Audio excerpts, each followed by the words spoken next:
Most people move through life with a quiet ache they can't quite explain.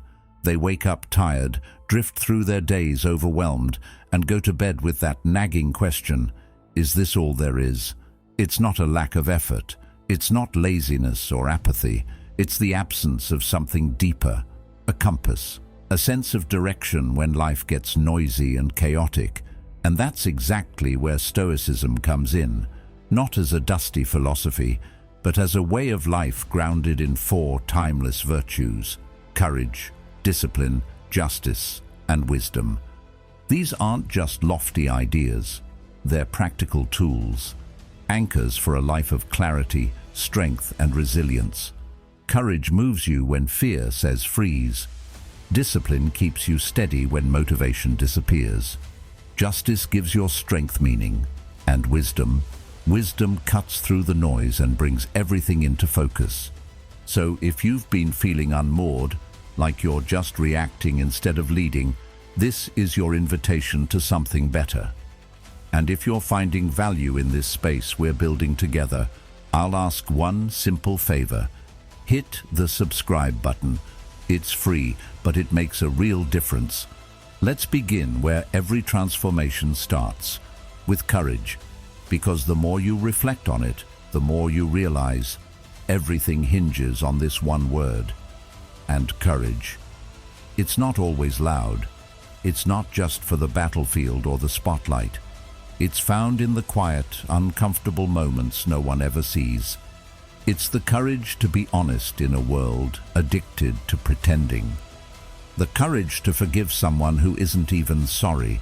The courage to leave what's familiar, even when it feels safe.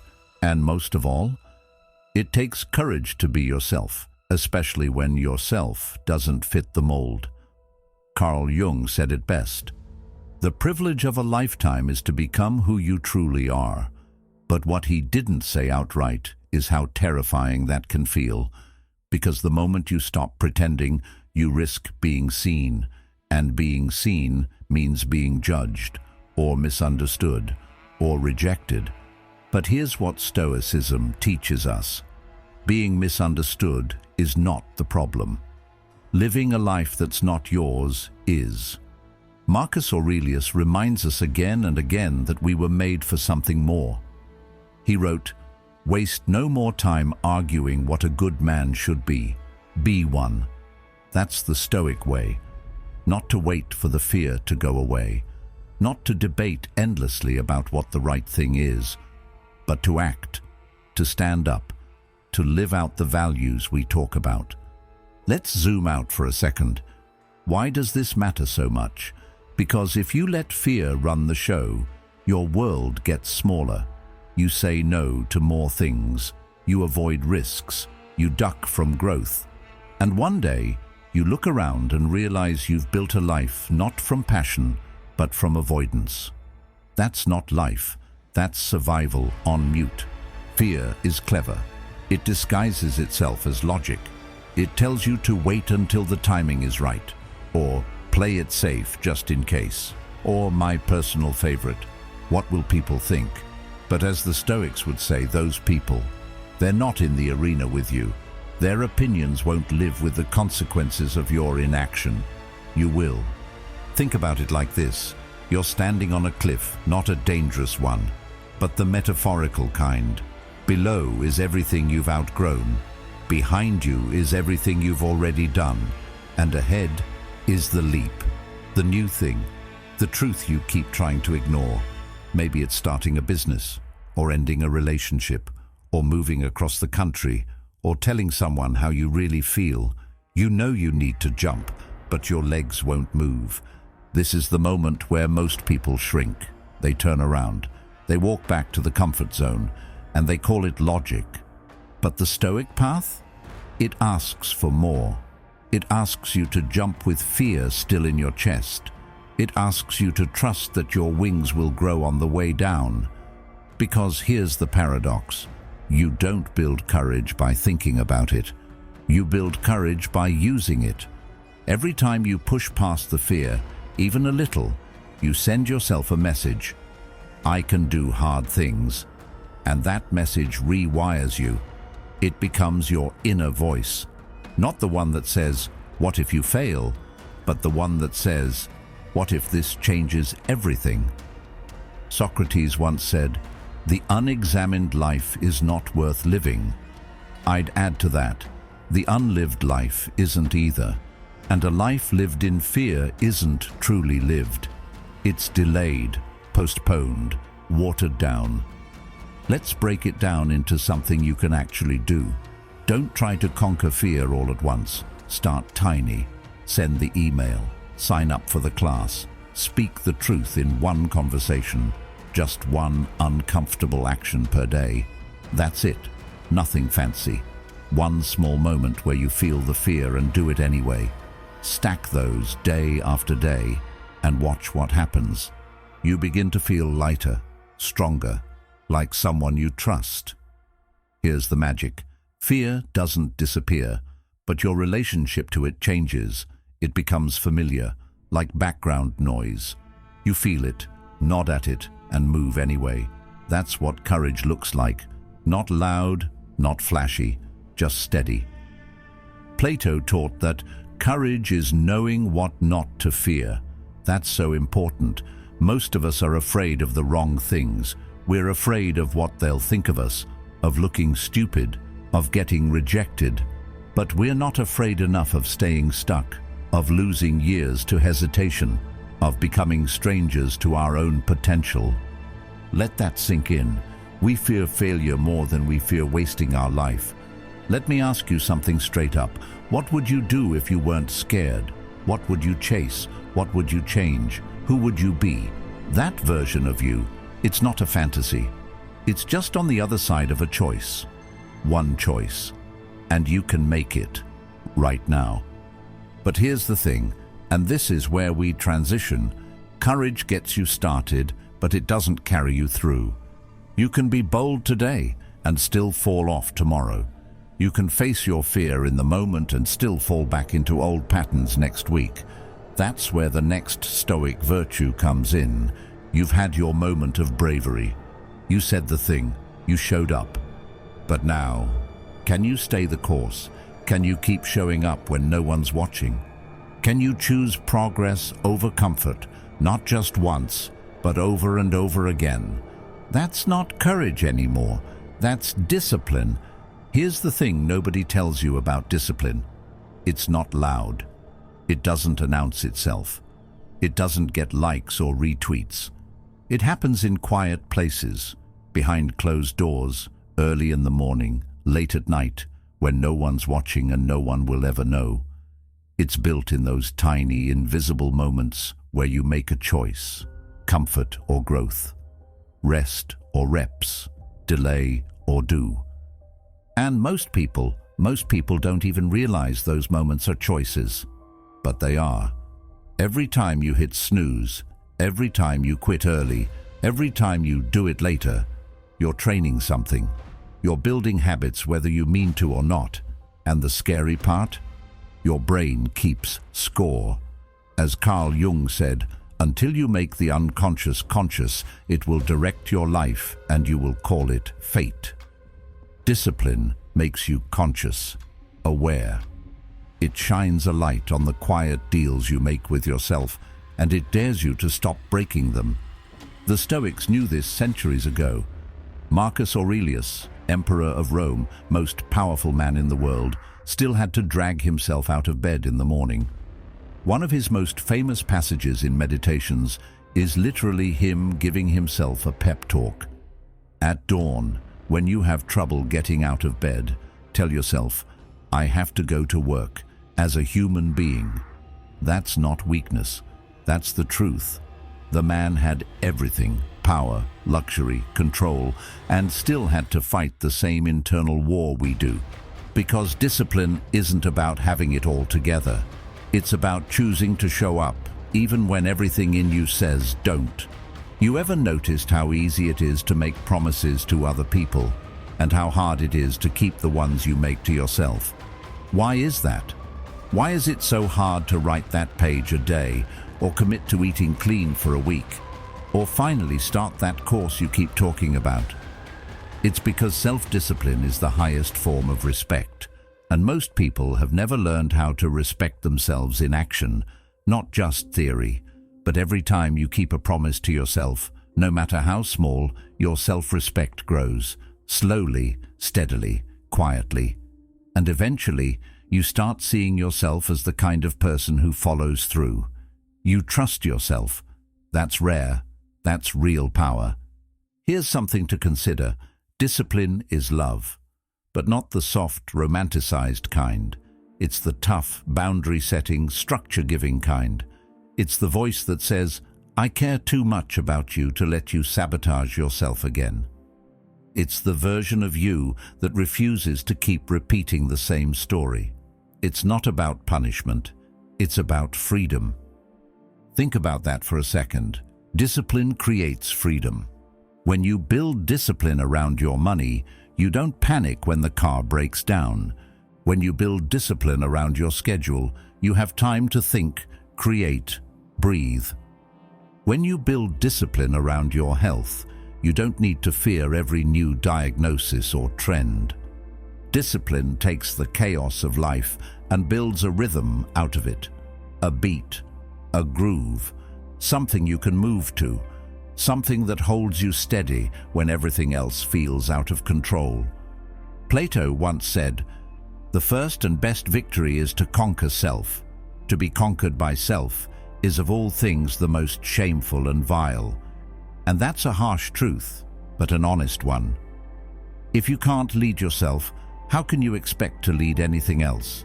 Your team, your family, your future. It all flows from your ability to govern your own actions. That's why the Stoics didn't just sit around in togas thinking about virtue. They trained. They walked through storms barefoot. They fasted. They exposed themselves to discomfort on purpose. Not to suffer, not to show off, but to prove to themselves that they were stronger than circumstance, that their comfort wasn't their master. What about us? Maybe we don't walk barefoot through Rome, but we do live in a world of cheap dopamine, easy excuses, constant distraction, and in that world, even 5 minutes of focused effort is rebellion. 1 hour of deep work is a revolution. Hitting the gym instead of hitting snooze is a declaration of war against every lazy part of you. And that's what discipline really is. It's not about rigid control. It's about taking back your power, bit by bit, action by action, habit by habit. You don't have to overhaul your life today. That's a trap. Just win the next moment. Make the right choice once, then do it again. That's all discipline is. Even Socrates, the wisest man in Athens, knew the value of effort. He said, "No man has the right to be an amateur in the matter of physical training. It is a shame for a man to grow old without seeing the beauty and strength of which his body is capable." It's not about vanity, it's about potential. What else are you leaving on the table because you won't stick with something long enough to see what's possible? Let me ask you this. What could your life look like 90 days from now if you kept just one promise to yourself daily for 90 days? Doesn't need to be big, just consistent. Could be journaling, could be cold showers, could be no social media before 10 a.m. Whatever it is, own it. Make it sacred. And if you fall off, cool, get back on. That's part of the training too. Because discipline doesn't demand perfection, it just demands your effort every day, even on the hard days, especially on the hard days. So start small. Today, pick one thing, just one. Lock it in, 7 days, then stretch it to 10, then a month. You're not trying to be perfect. You're trying to become someone who doesn't break promises to themselves anymore. And when you build that version of you, there's no storm you can't weather, no goal you can't outlast, no challenge that can steal your soul. That's not hype. That's fact. That's what the Stoics knew. That's what modern psychology confirms. And that's what discipline delivers. Now, if discipline gives you strength, the next question is, what will you do with that strength? Because power without purpose is just ego, and self-mastery without service, that's just selfishness dressed up in a hoodie. We live in a time where everyone has an opinion, loud, constant, and often conflicting. Social media's a battlefield of beliefs. News cycles twist stories into anxiety fuel. Even close friends and family can see the same event from completely opposite lenses. And in the middle of all that noise, you're just trying to figure out what's right. That's why justice, as the Stoics saw it, was so powerful. It's not a checklist, it's a compass, a guide that helps you navigate through the gray areas of life with integrity. Marcus Aurelius wrote again and again about being a citizen of the world and not acting for personal gain, but for the common good. And he didn't just say it, he lived it every day as an emperor burdened with more power than most of us could imagine. But here's what people don't always get. Justice isn't just about others. It's also about being just to yourself. That means treating your body with respect. It means not lying to yourself to avoid short-term discomfort. It means holding yourself to a standard, not perfection, but principled action. It's taking responsibility for your impact, even in the smallest interactions. Let's bring it into everyday life. Let's say you're in a team meeting. A colleague gets talked over. Again, you notice it. Everyone notices it. That moment of awkward silence fills the room. Most people stay quiet. But inside, your gut clenches. You know something just happened that shouldn't have. Now you don't have to make a dramatic speech. Justice might just mean circling back to that person after the meeting, letting them know you saw it, and giving them the floor next time. Small act, big weight. Or think about when someone sends you a cruel text or spreads gossip. You could jump in, add fuel, or you could stop it right there. Not with moral superiority, but with calm clarity. Like Epictetus said, "It is not he who reviles or strikes you who insults you, but your opinion that these things are insulting." Stoicism teaches us to choose our response with care. Justice doesn't scream. It doesn't posture. It simply does the right thing, quietly, consistently, with strength. And when people say, "Well, why should I do the right thing if no one else is?" That's the exact moment where virtue either lives or dies. Justice isn't transactional. You don't do it because of what you'll get. You do it because of who you become. Aristotle said, "The worst form of inequality is to try to make unequal things equal." And in today's world, where convenience often trumps principle, justice might look like going against the grain, saying no when everyone else is saying yes, staying honest when it would be easier not to be, refusing to cut corners, even when no one's watching. Because when you do that, you become someone you can trust, someone others can rely on. There's also this deep misconception that justice is soft, that it's for the idealists. But real justice requires immense strength. It takes courage to step in, discipline to follow through, wisdom to know how. The Stoic virtues all work together. You can't live just one of them in isolation. If your discipline only serves yourself and your courage is directed without ethics, then what's the point? Carl Jung once observed, "The world will ask you who you are, and if you don't know, the world will tell you." Justice is part of how you answer that question. It's how you build a moral identity that isn't swayed by trends or opinions. You don't wait for someone to validate your values. You become the example of those values. Think about the people you admire most. Really think about them. Chances are they weren't just smart or talented. They were fair. They stood for something. They helped others even when it didn't benefit them. That's the power of justice.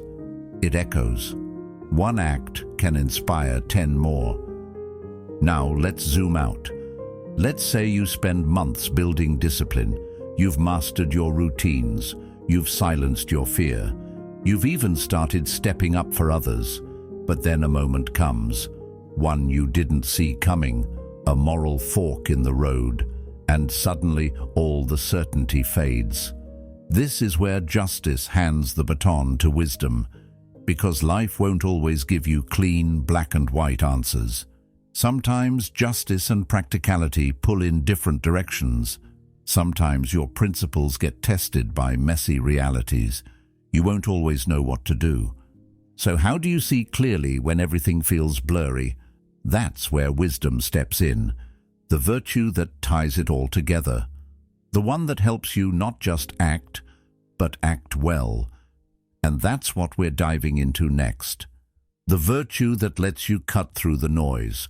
Sometimes the hardest thing isn't knowing what to do, it's knowing what to pay attention to. Life throws so much at us.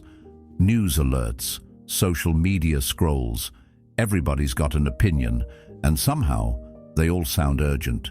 But not everything urgent is important, and not everything loud is true. That's where wisdom comes in. It's the quiet force that helps you separate the signal from the noise. Wisdom doesn't shout. It listens. It doesn't react. It reflects.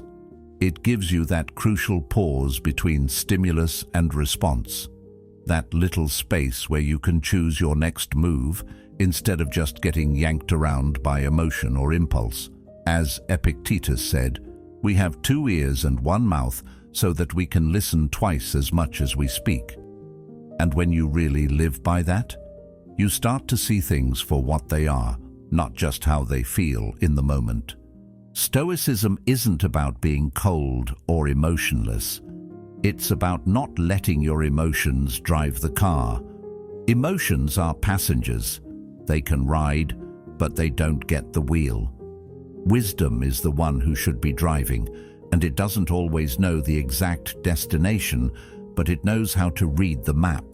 It knows when to speed up, when to slow down, and most importantly, when to stop and reassess.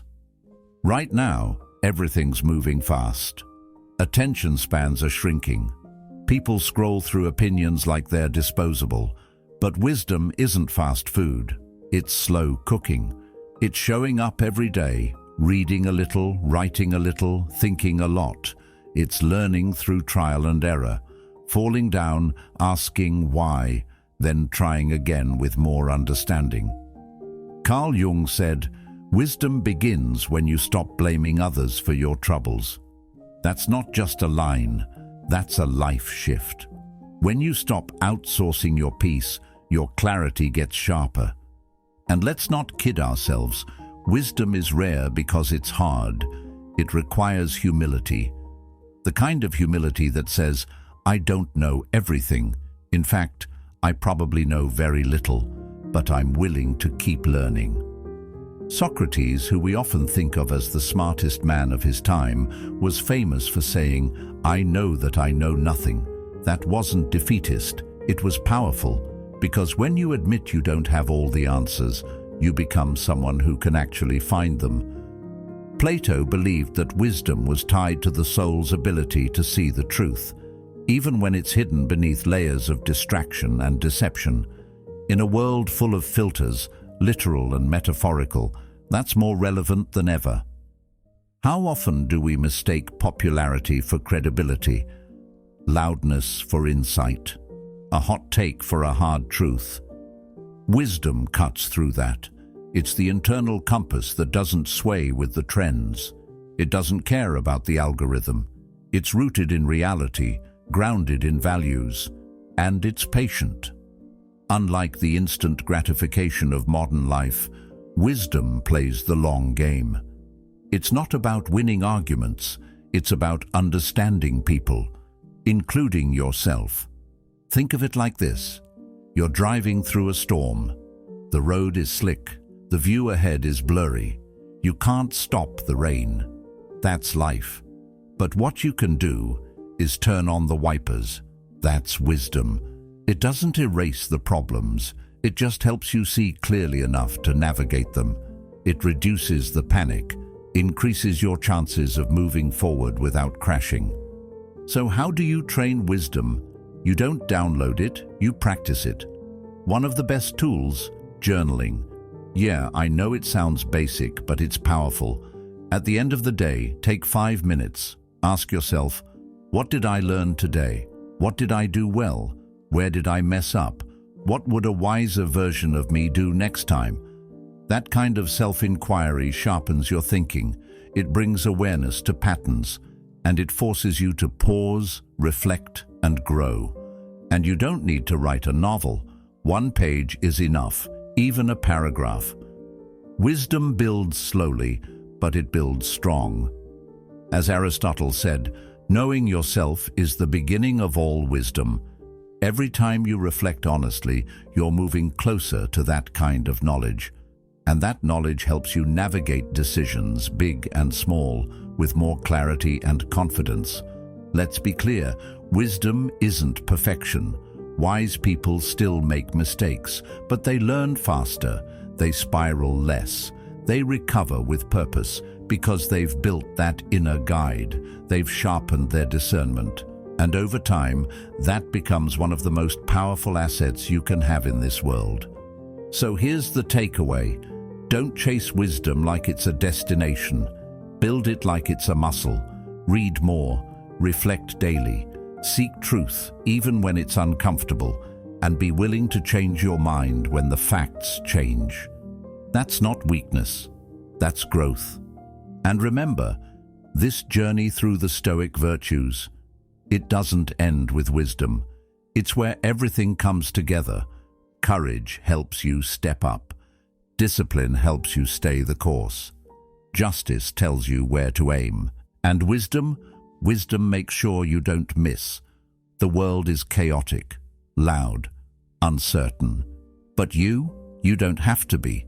You have the tools now, courage to act, discipline to stay the path, justice to guide your impact, and wisdom to keep you clear. That's how you live a life you're proud of, one choice at a time. If this resonated with you, there's another video on the screen right now that'll take you deeper. Trust me, it's worth your time. Thank you for being part of Stoic Journal, a space for growth, clarity, and strength of character. We'll be here whenever you're ready to come back and keep building.